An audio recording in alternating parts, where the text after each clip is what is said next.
नमस्कार, स्वागत है आपका कमोडिटी फटाफट में, जहां हम कमोडिटी मार्केट की तमाम बड़ी खबरें फटाफट अंदाज में बताते हैं, साथ ही आपके सवालों के जवाब भी देते हैं। आपके पास कोई भी सवाल हो तो हमारा नंबर है 9136934065। इस नंबर पे अपने सवाल हमें व्हाट्सएप करें, अपना नाम, अपने शहर का नाम और सिर्फ कमोडिटी से जुड़े सवाल पूछे।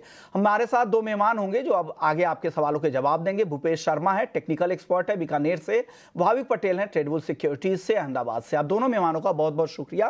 लेकिन सबसे पहले बात होगी मौसम की, क्योंकि हमारे साथ सीनियर साइंटिस्ट है IMD से RK जेनामनी सर। शुक्रिया जेनामनी सर, आपने वक्त निकाला ET नाउ स्वदेश के लिए। सर, मौसम का भी मिजाज देश भर में बदल रहा है, क्या हो रहा है सर, और कहां कहां बारिश की संभावना इस हफ्ते और दिख रही है? आज मुंबई में भी बारिश हो रही है। नमस्कार। ये जैसे अगर पहले शुरू करें तो हीट वेव का, तो अभी कहीं भी देश में कोई भी जगह पर हीट वेव नहीं है। और अगर बात करें तो ज्यादा बारिश का एरिया है, जैसे आपने बोला महाराष्ट्र का है, और उसी के साथ साथ कंप्लीट जो हमारा दक्षिण भारत है, पूर्व भारत है, और पूर्वोत्तर में तो बारिश होता ही है ये इस समय में। लेकिन सबसे जो रेनफॉल का अगर बात करें, हेवी रेनफॉल वार्निंग भी हमारा है, जैसे आंध्र प्रदेश, तमिलनाडु, केरला मेनली। और उसी के साथ साथ एक सबसे अच्छा खबर है कि जो दक्षिण अंडमान का जो समुद्र है और दक्षिण पूर्व जो bay of Bengal, south east bay of Bengal है, बंगाल का जो एरिया, बंगाल का खाड़ी का एरिया है, और कुछ जो निकोबार आइलैंड एरिया है, वहाँ जो south west monsoon of 2024 IMD has given the outlook that monsoon will advance to this area by 19 May actually. Around 19 May it will advance over this area. So that is a good news for us, for India also. Yeah. And another news is खबर दी है आपने, बहुत अच्छी खबर दी है कि 19 मई के आसपास दक्षिण पश्चिम मानसून अंडमान पहुंचने की संभावना है और बंगाल की खाड़ी के कुछ हिस्से में भी मानसून की एंट्री हो सकती है। सर, केरल को लेकर क्या 1 जून अभी तक की वही तारीख है जो ऑनसेट डेट होता है, या उसके आगे पीछे की संभावना, या टाइम लगेगा अभी कहने में? देखिए, हमारा जैसे 15 मई को हम लोग केरल के बारे में डिटेल डिस्कशन कर रहे हैं। 15 मई को प्रेस रिलीज होगा कि मानसून 1 जून को केरल आएगा, लेट होगा या अर्ली आएगा। तो अभी हमारे पास अभी वो आंकड़ा आया नहीं, लेकिन 15 तारीख को ये आ जाएगा सभी के लिए, ये जो खबर थी केरल कब आ रहा है मानसून 2024। बस सबसे इंटरेस्टिंग यही है कि जो हीट वेव नहीं है, इसलिए जो देश का जो आज फेज 4 इलेक्शन था या हो रहा है करंटली, वो बहुत अच्छा तरह से चल रहा है, क्योंकि तापमान सारा जगह में जो है 40 से नीचे है या 37-38 चल रहा है। मेनली जो आंध्र प्रदेश, तेलंगाना, ये दोनों स्टेट है। ये अच्छी बात है कि हीट वेव से देश भर में राहत मिल रही है। देश के कई हिस्से में बारिश हो रही है और आगे भी होने वाली है। सर, कुछ और ऐसे राज्य जहां पे इस हफ्ते बारिश हो सकती है, आंधी तूफान आ सकते हैं, कुछ ऐसे राज्य आप बताएंगे सर? देखिए, जो हमारा राजस्थान का जो डॉस्टर्म है, वो तो जो होता है इसी टाइम में जो आंधी होता है, जैसे दिल्ली में 10 तारीख को हुआ था, काफी बड़ा डॉस्टर्म था। और आज भी थोड़ा जो मेनली जो पश्चिम उत्तर प्रदेश में और पश्चिम मध्य प्रदेश में, राजस्थान का पूर्व राजस्थान में काफी इलाका में मतलब डेवलपमेंट हो चुका है, और शाम तक जो है आंधी हो सकता है। लेकिन न्यूज यही है कि जो उत्तर पश्चिम मेनली जो नॉर्थ वेस्ट इंडिया है, उसमें तापमान अभी बढ़ेगा। और हम लोग जो है जो मेजर हीट वेव स्पेल हुआ था दक्षिण भारत में, पूर्व भारत में, जिसका खत्म हुआ था 5 मई को, तो 5 यानी 6 मई ऑनवर्ड हीट वेव नहीं है। लेकिन हम अभी एक major heat wave spell we expect over mainly Rajasthan और मध्य प्रदेश, ये सब जगह में जो शुरू हो सकता है 14 या 15 मई से, और उसी का हम लोग मेनली मतलब मॉनिटरिंग के लिए है। लेकिन बाकी जो जैसे आपने बताया कि जो रेन का स्पेल है मेनली दक्षिण भारत में, पूर्व भारत में जारी रहेगा। और सबसे ज्यादा इंटरेस्टिंग यही है कि दक्षिण भारत में रेन का बढ़ेगा इंटेंसिटी, मेनली केरल और तमिलनाडु में नेक्स्ट 3 to 4 days में। बहुत अच्छी खबर है, क्योंकि वहां के जो जलाशय की स्थिति थी वो काफी खराब होती जा रही थी। ऐसे में अगर वहां पे प्री मानसून इतनी अच्छी अगर बारिश होती है तो डेफिनेटली वहां पर काफी राहत की खबर है। लेकिन आपने एक अपडेट दिया है कि राजस्थान और मध्य प्रदेश दो ऐसे राज्य हैं जहां 14-15 मई से हीट वेव की संभावना यहां पर दिख रही है। लेकिन मानसून के प्रोग्रेस की जो रिपोर्ट है वो काफी अच्छी है, और जहां 19 मई के आसपास दक्षिण पश्चिम मानसून अंडमान के आसपास पहुंचने की संभावना जताई गई है। शुक्रिया जेनामणि सर, थैंक यू। आपने वक्त निकाला हमारे लिए। फिर से 15 मई के शाम को हम इसी शो में आपको जोड़ने की कोशिश करेंगे और क्या ताज़ा अपडेट आप लोग देते हैं मानसून को लेकर, उस पर आपसे चर्चा करेंगे। चलिए, हमारे साथ महेश पलावत सर भी हैं स्काईमेट से। शुक्रिया महेश जी, आपने वक्त निकाला। सर, स्काईमेट का क्या अनुमान है मानसून को लेकर? अभी आईएमडी के सीनियर साइंटिस्ट आर के जेनामणि सर थे, उन्होंने कहा कि अगले हफ्ते मानसून अंडमान के आसपास पहुंच सकता है, बंगाल की खाड़ी के कुछ हिस्से में भी एंट्री की संभावना है। आप लोगों का क्या अनुमान है सर? देखिए, अभी वैसे हमने फोरकास्ट किया नहीं है कि मानसून ऑफसेट कब होगा केरल के ऊपर, लेकिन हाँ, ये जो अभी क्रॉस इक्वेटोरियल फ्लो जो है वो दिखाई दे रहा है 19-20 तारीख के आसपास, और अंडमान जो साउथ अंडमान सी है उसमें बारिश की गतिविधियां बढ़ रही है। तो ये सही है जो ये जेनामणि साहब बता रहे हैं, लगभग उसी समय पर अंडमान सी में मानसून पहुंच सकता है, क्योंकि जब दक्षिणी गोलार्ध से जब इक्वेटर के ऊपर जब हवाएं आती है, जो पूर्वी हवाएं हैं वो मेडागास्कर से टर्न होती है और पश्चिमी हो जाती है, तो वो सारा फ्लो दिखाई दे रहा है। जी बिल्कुल सही बात। उन्होंने भी केरल के बारे में कहा कि 15 मई को डिटेल रिपोर्ट देंगे, और आप भी कह रहे हैं कि आगे वो डिटेल रिपोर्ट लेकर आएंगे। हालांकि अंडमान निकोबार को लेकर उन्होंने कुछ अनुमान और बंगाल की खाड़ी के कुछ हिस्से में कब मानसून की पहुंचने की संभावना है उसकी रिपोर्ट बता रहे थे। सर, ये ताज़ा जो स्थिति बन रही है देश के कई हिस्से में, आंधी तूफान, कहीं कहीं बारिश हो रही है, मुंबई में भी आज बारिश हो रही है, इसको लेकर ताज़ा अनुमान क्या है? अगले 3-4 दिनों में कहाँ कहाँ बारिश हो सकती है सर? देखिए विश्वनाथ जी, अभी जो बारिश की गतिविधियां उत्तर भारत में भी काफी देखने को मिली थी, दिल्ली वगैरह में और बाकी जगह पे, लेकिन अब ये वेस्टर्न डिस्टर्बेंस कमजोर हो जाएंगे, क्योंकि अब आगे जैसे जैसे मई के महीने में आगे बढ़ते हैं तो वो अपर लैटिट्यूड की तरफ चले जाते हैं। तो पंजाब, हरियाणा, दिल्ली, उत्तर प्रदेश, मध्य प्रदेश के ज्यादातर इलाके, राजस्थान, तो ये बिहार और झारखंड और छत्तीसगढ़, ये इलाके अब ऑलमोस्ट ड्राई हो जाएंगे कम से कम एक हफ्ते के लिए। अब जो बारिश की गतिविधियां हैं वो साउथ महाराष्ट्र में शिफ्ट हो जाएंगी। मुंबई में आज बारिश हो रही है, बाकी मध्य महाराष्ट्र, मराठवाड़ा में हो रही है, कोकण और गोवा में। तो कल से हो सकता है कि मुंबई का मौसम साफ होने लग जाए, एक आध जगह पर मेघ गर्जना हो सकती है। तो जो आपके सांगली, सतारा, कोल्हापुर, उस्मानाबाद, परभनी, सिंधुदुर्ग, रत्नागिरी, गोवा, इस इलाके में बारिश बढ़ेगी और 17 तारीख तक यहाँ पर रहेगी। और अगले 3-4 दिनों तक आपका जो इंटीरियर कर्नाटका है, तमिलनाडु के इंटीरियर पार्ट्स हैं, तेलंगाना के कुछ इलाके हो गए, और केरल, लक्षद्वीप और अंडमान और निकोबार द्वीप, इस इलाके में बारिश की गतिविधियां काफी अच्छी रहेंगी, प्री मानसून गतिविधियां। और उत्तर पूर्वी भारत में भी हल्की से मध्यम बारिश की गतिविधियां होती रहेंगी, जो प्री मानसून जिसको कहते हैं। जी शुक्रिया महेश जी, आपने वक्त निकाला और बताया कि देश के किस हिस्से में इस हफ्ते बारिश होने की संभावना है, कहां कहां हीट वेव से अब राहत मिल सकती है। चलिए आगे बढ़ते हैं, कुछ और खबर का रुख कर लेते हैं। मानसून से जुड़ा हुआ ही खबर, ग्वार का काफी इस पर असर होता है, मानसून की चाल का, मानसून के प्रोग्रेस को लेकर। ग्वार की चाल अब आगे कैसी दिख रही है भूपेश जी, आप बताइए। ग्वार में हालांकि आज थोड़ी तेजी जरूर दिखी है, आगे क्या अनुमान लग रहा है आपको? जी नमस्कार विश्वनाथ जी। ग्वार की बात करें तो ग्वार में पिछले दिनों में अच्छी खासी एक गिरावट देखने को मिली थी। मुझे लगता है कि अभी ये जो वेदर आ रहा है, ये प्री मानसून वेदर है, तो इसका कोई इफेक्ट है ना ग्वार पर देखने को नहीं मिलना चाहिए, क्योंकि पास्ट में भी ऐसा देखा गया है, आज तक के इतिहास में कभी जो प्री मानसून की बारिशें होती है उससे ग्वार के प्राइसेस पर कोई प्रभाव नहीं पड़ता। ये मानसून के प्रोग्रेस की बातचीत, ये लोग कह रहे थे कि काफी अच्छी प्रोग्रेस है और अगले हफ्ते से अंडमान निकोबार और बंगाल की खाड़ी के कुछ हिस्से में एंट्री होने वाली है और ऑनसेट मानसून की भी उम्मीद लगाई जा रही है। आप बताइए टेक्निकली आपको ग्वार कैसा दिख रहा है यहाँ पर, भाविक? नमस्कार विश्वनाथ जी। नमस्कार। ठीक है, टेक्निकली अगर देखें तो आई थिंक अभी भी मुझे लग रहा है कि थोड़ा बहुत साइडवेज ही रहेगा। हमने अच्छा खासा करेक्शन देखने को मिला 5700 से 5400 के करीब, और 2-3 दिन से अगर हम देखें तो 5400 का जो एक सपोर्ट है एक्चुअली वो काम कर रहा है। तो मुझे लग रहा है कि अभी अगर नई सेलिंग प्रेशर देखने को मिल सकती है तो आई थिंक 5400 के नीचे नहीं मिल सकती है। अभी मुझे लग रहा है कि एटलीस्ट 5550 से 5600 का एक पुल बैक जरूर से देखने को मिल सकता है।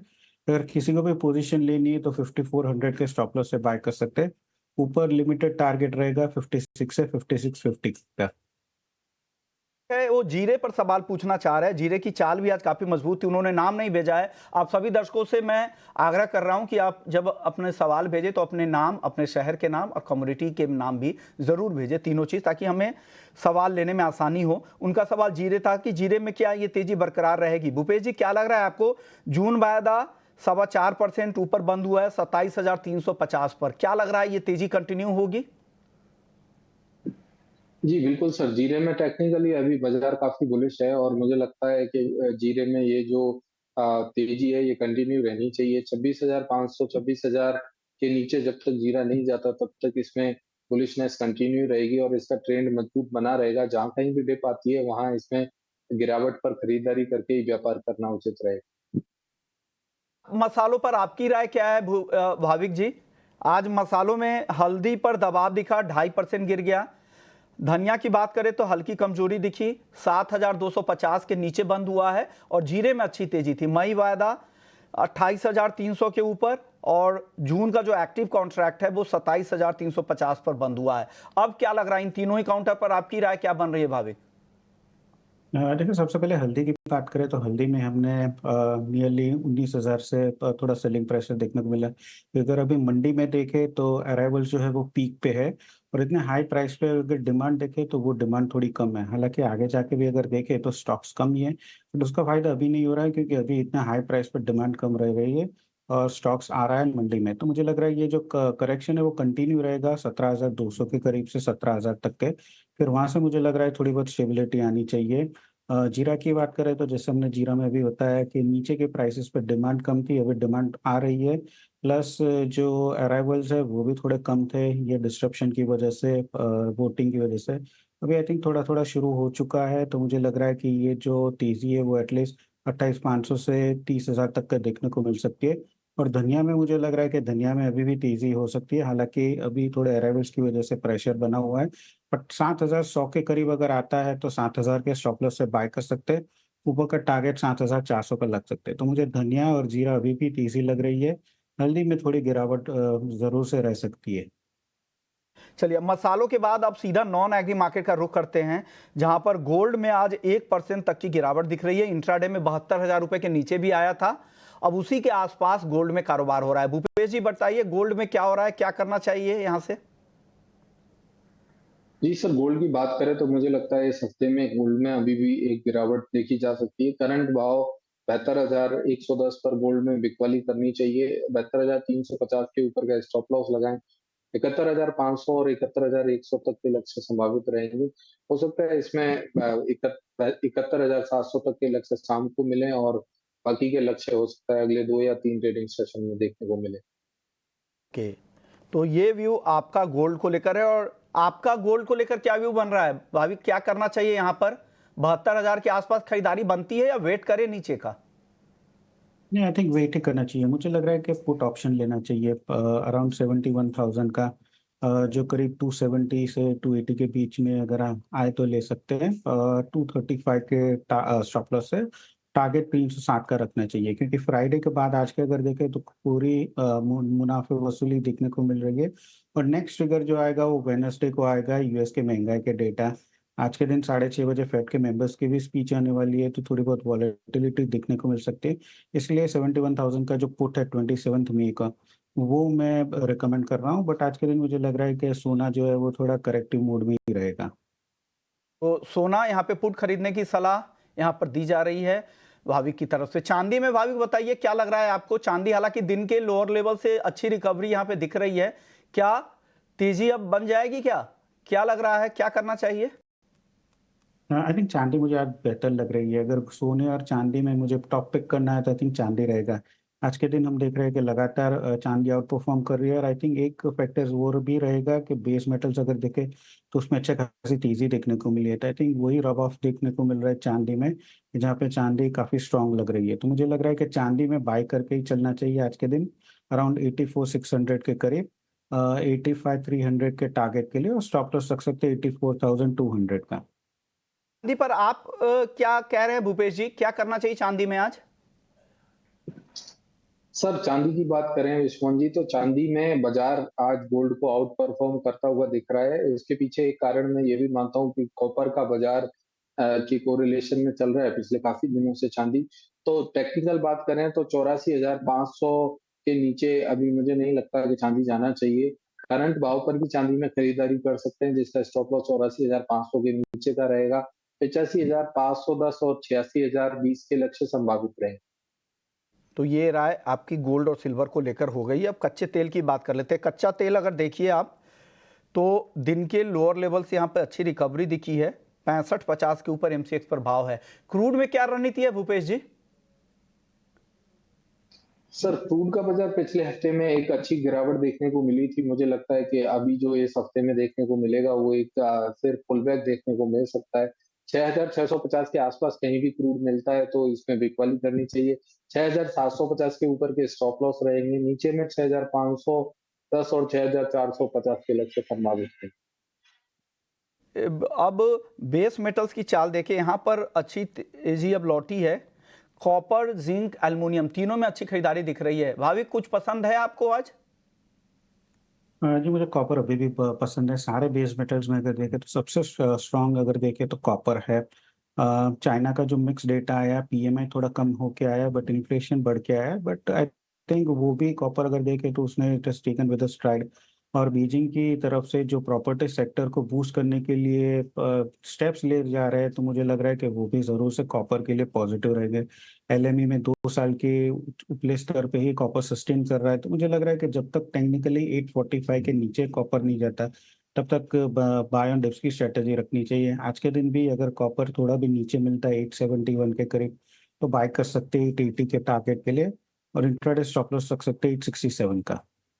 कॉपर आपकी टॉप पिक है। लेकिन चलिए आगे बढ़ते हैं। अब हमारे साथ एक खास मेहमान हैं, शुभप्रदा निष्ठाला हैं।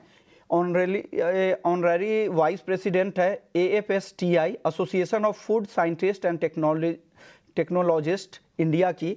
शुक्रिया मैम, शुभप्रदा मैम, आपने वक्त निकाला हमारे लिए। मैम, खबर ये आ रही है कि पैकेज फूड पर जो लेबल्स लगे रहते हैं और लेबल्स के जरिए जो जानकारी दी जाती है फूड पैकेट्स के बारे में, वो ग्राहकों को, कंज्यूमर्स को गुमराह करने वाले होते हैं। ये हेल्थ रिसर्च बॉडी ICMR की ये रिपोर्ट में इस तरह के खुलासे हुए हैं। इस रिपोर्ट में ये भी कहा गया है कि बहुत कुछ प्रोडक्ट्स ऐसे हैं, जैसे शुगर फ्री प्रोडक्ट्स जो हम बेचे जाते हैं उसमें फैट रहते हैं। फ्रूट जूस के नाम से जो प्रोडक्ट बेचे जाते हैं, पैकेट जूस के नाम पर जो बेचे जाते हैं, उसमें 10% ही फूड पल्प रहते हैं। तो इस तरह की दिक्कतें हैं जो ग्राहकों की सेहत के साथ खिलवाड़ भी हो रहा है और उन्हें गुमराह भी किया जाता है। उनकी मार्केटिंग, ब्रांडिंग ऐसी की जाती है कि उनके अंदर जो मिलावट रहती है इसको छिपाया जाता है। इस दिशा में क्या काम करने की जरूरत है मैम? थैंक यू पहले तो कि आपने एक टेक्निकल पर्सन को बुलाया है ऑन योर शो और इस बात पे आप क्लैरिफिकेशन मांग रहे हैं। I applaud you for that initiative. ICMR का जो रिपोर्ट है ये बड़ा टाइमली रिपोर्ट है और इनके जो 17 उन्होंने सेगमेंट्स आइडेंटिफाई किए हैं, बहुत ही सिंपल तरीके से उन्होंने बताया है ग्राहकों को कि क्या ध्यान हमें रखना चाहिए। लेकिन आई थिंक ये भी जरूरी है हमें समझने की कि एग्जैक्टली क्या कहा गया है ICMR के रिपोर्ट में, और इन चीजों को एक जिस कॉन्टेक्स्ट में बोला गया है उसी कॉन्टेक्स्ट में समझे। तो आपने 2-3 सवाल उठाए। एक कि पैकेज्ड फूड पे लेबल्स क्या हमें गुमराह कर रहे। मैं इसे थोड़ा चेंज करूंगी, वो हमें शायद गुमराह नहीं कर रहे हैं, लेकिन हम शायद गुमराह हो रहे हैं। The regulation that is there on what material can come on a label पे कोई भी कंपनी क्या चीज डिक्लेयर कर सकती है, क्या लिख सकती है, ये बखूबी डिफाइन किया गया है FSSAI में। In fact ministry of consumer affairs के भी इसके रिक्वायरमेंट्स है। बहुत सा इंफॉर्मेशन लेकिन बैक ऑफ पैक पे रहता है और हम एज आम ग्राहक हम कई बार बैक ऑफ पैक को घुमा के नहीं देखते। हाँ, अगर 10% जूस है तो ये juice category as a standard product FSSAI के डेफिनेशन में आता है, लेकिन ये भी जरूरी है कि पैकेट पे लिखा जाए कि कितना जूस है। तो किसी भी कंपनी का शायद ही ये इरादा होगा कि कंज्यूमर को गुमराह करे, बट इंफॉर्मेशन इतना सारा होता है पैकेज पे कि very often as a common man हम समझ नहीं पाते हैं कि इस इंफॉर्मेशन को हम किस तरीके से एनालाइज करें, किस तरीके से समझे। और इन चीजों पर ICMR ने बखूबी एक सेट ऑफ क्लियर डेफिनेशन दिए हैं कि आप अगर इस इंफॉर्मेशन को पढ़े तो इन चीजों को नजर में रखें। हाँ, अगर लो शुगर है तो जरूर ये भी देखिएगा कि फैट कितना है, कार्बोहाइड्रेट कितना है इसमें, और फिर आप डिसाइड करें कि आपके डाइट प्लान में ये सही बैठ रहा है कि नहीं। एक और सवाल, जिस तरह से मसालों को लेकर अभी हाल के दिनों में जिस तरह से सवाल उठे थे, जिस तरह के रिजेक्शन इंटरनेशनल मार्केट में देखने को मिले हैं, तो क्या हमारे क्वालिटी स्टैंडर्ड को लेकर, पैकेजिंग स्टैंडर्ड को लेकर भी सवाल उठ रहे हैं? और हमारे यहाँ इतना ढीला रवैया है, लैक्स एटीट्यूड है रेगुलेटर का कि अब तक उस तरह के इश्यूज नहीं हुए और इंटरनेशनल मार्केट में सवाल उठाए जा रहे हैं। इस पर आप क्या कहेंगे? इंटरनेशनल मार्केट में बिल्कुल सवाल उठा है। ईटीओ वाला जो केस है, I have been reading very closely.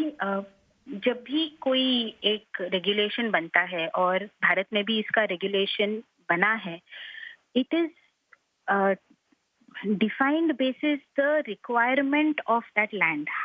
तो ऐसा कहीं पे जरूरी नहीं है कि एक कंट्री में जब कोई चीज को रेगुलेट किया जाए वही चीज हर कंट्री में रेगुलेट हो। तो ये रिस्क बेस्ड एक अप्रोच होता है। अगर सारा ही बहुत स्ट्रांगली रेगुलेट करे तो फिर it becomes very difficult to feed the nation. But having said that, certainly there is space to improve our enforcement of regulation. FSSAI के और एक्सपोर्ट इंस्पेक्शन एजेंसी के भी कई सारे बहुत अच्छे बने रेगुलेशन हैं। इन्हें इम्प्लीमेंट करना बिल्कुल इस चीज पर और एफर्ट जरूरी है और हो भी सकता है। हालांकि आपसे इस तरह के सवाल नहीं करने चाहिए, लेकिन आपका जो अनुभव है उस अनुभव के आधार पर मैं पूछ रहा हूँ। आप 25 साल से ज्यादा का अनुभव इस फील्ड में रखती हैं, इसलिए मैं ये सवाल पूछ रहा हूँ कि अब तक जो तरीका रहा है यहाँ पे घरेलू बाजार में जिस तरह के पैकेज फूड प्रोडक्ट्स है, उसमें जो रेगुलेटर की जो भागीदारी होनी चाहिए, रेगुलेटर की तरफ से जो स्ट्रिंजेंट जो कड़े फैसले लेने चाहिए, उसमें अब तक ढील रही है या कुछ गड़बड़ी भी लोअर लेवल पे होती रही है जिससे वो पकड़ में नहीं अब तक आते रहे हैं। दूसरा सवाल ये भी है, आपने कहा कि पैकेज फूड में सारी जानकारी दी रहती है, ग्राहकों को अवेयर होना पड़ेगा। लेकिन लेमैन जो छोटे छोटे लोग हैं, गाँव में रहने वाले लोग हैं, वो कैसे आइडेंटिफाई कर पाएंगे? वो तो जूस समझ के पी रहे हैं, उन्हें क्या पता कि इसमें और क्या क्या चीजें मिली हुई है। बिल्कुल बिल्कुल सर। आई थिंक आपके 3 पार्ट है आपके क्वेश्चंस में, और मैं एक एक करके इन्हें आंसर करना चाहूंगी। फर्स्ट, कि क्या कोई ढील है? ढील है, बिल्कुल है, बट ये इस वजह से नहीं है कि कोई ढील देना चाह रहा हो या कोई कमी हुई हो। ढील इस वजह से है कि जो हमारा population of food industry versus population of food officers है, ये बहुत ही स्क्यूड रिलेशन है। हमारे पास बहुत कम फूड ऑफिसर्स है, तो इम्प्लीमेंट और एनफोर्स करने के लिए वक्त लगेगा। ये बहुत ही नई एक बॉडी है। As a government agency, it's a very young agency at just above 10 years। So इस पर सर्टेनली एक और एफर्ट और फोकस की जरूरत है। दूसरा आपका क्वेश्चन था कि how can a common man understand, और यहाँ पर हम सबको साथ जुड़ने की जरूरत है। आप एज अ मीडिया, आपने मुझे बुलाया, आपके थ्रू लोग सुनेंगे। Me as a food technologist, ये जरूरी है कि मैं अपने एनवायरनमेंट में लोगों को बताऊं। अथॉरिटी की रिस्पॉन्सिबिलिटी है कि वो और कई सारे ऐसे ईट राइट मेला करे जो वो करता आ रहा है FSSAI। सब जब साथ मिलेंगे, और इनफैक्ट इवन ब्लॉगर्स, जो अभी एक नया वेव शुरू हुआ है कि रीड द लेबल वाला वेव, जब लोग साथ जुड़ के एक दूसरे को एजुकेट करने के लिए साथ चलेंगे, तब जाके इतने बड़े देश में अवेयरनेस होगा। फूड को हम फार्मा की तरह कभी रेगुलेट नहीं कर पाएंगे, क्योंकि फूड का मजा तो उसके टेस्ट और उसके इनोवेशन में है। तो एकदम स्ट्रिंजेंट स्पेसिफिकेशंस बना के फूड को हम उसमें बैठा नहीं पाएंगे। मेरे घर में जो सांबार बनता है और आपके घर में जो बनता है, बहुत फर्क रहेगा, और ये फर्क जरूरी है फूड के लिए। बिल्कुल सही। तो साथ आके ही हम अवेयरनेस बढ़ा सकते हैं। ओके, बिल्कुल सही बात है। साथ में आके सबको इस दिशा में काम करने की जरूरत है। लेकिन सवाल इसलिए उठते हैं कि जब यहाँ पर आम लोगों के सेहत के साथ खिलवाड़ होता है, अगर जब हजार्डस है, जब सेहत को नुकसान करने वाले केमिकल का अगर किसी भी फूड पैकेट्स में इस्तेमाल होगा, तो डेफिनेटली इस पर सवाल उठेंगे। क्योंकि अगर बाहर की विदेश की कोई एजेंसी, विदेशी रेगुलेटर अगर सवाल उठा रहा है और हमारे यहाँ अभी तक पकड़ में नहीं आ रहा है, तो इससे सवाल तो उठेंगे ही। इस दिशा में सबको मिलकर काम करने की जरूरत है। शुक्रिया मैम, आपने वक्त निकाला हमारे लिए और आपने अपनी राय रखी, और इस तरह की मुहिम हम आगे भी ईटिंग नाउ स्वदेश पर चलाते रहेंगे और लोगों को आगाह करते रहेंगे कि कहां पर किस तरह के फूड प्रोडक्ट्स में दिक्कतें हैं। ये पूरा आयोजन आगे भी स्वदेश पर चलता रहेगा। तो इस खास पेशकश को हम यहीं समेटेंगे। शुक्रिया भूपेश जी आपका, भाविक आपका, आप लोगों ने भी वक्त निकाला और हमारे दर्शकों को ट्रेडिंग कॉल्स बताए और आगे का आउटलुक भी दे दिया। तो कमोडिटी फटाफट में फिलहाल इतना ही, लेकिन आगे भी खबरें यहाँ पर चलती रहेंगी। आप बने रहिए हमारे साथ। नमस्कार।